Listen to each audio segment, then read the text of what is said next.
Interventi oħrajn min-naħa tal-Gvern segwew id-diskors li għamel il-Prim Ministru Robert Abela dwar iż-żoni ekonomiċi esklusivi li se jkunu jistgħu jilqu proġetti ta' enerġija rinnovabbli li minnhom igawdi pajjiżna.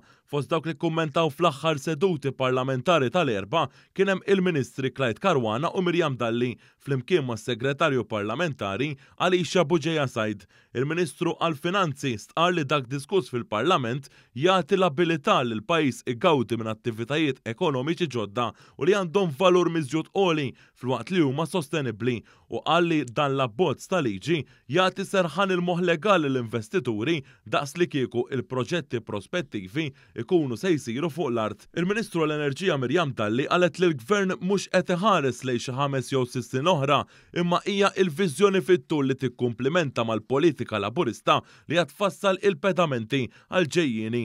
Isemmit li dan imur pari passu mal-inizjattivi oħrajn li ttieħdu riċentament favur enerġija nadifa. Is-Segretarju Parlamentari għas-Sajd Alicia Buġeja Sajd innotat l-importanza ta' dak diskuss fil-Parlament li wkoll joffri opportunitajiet ta' investimenti fis-setturi li tirrappreżenta.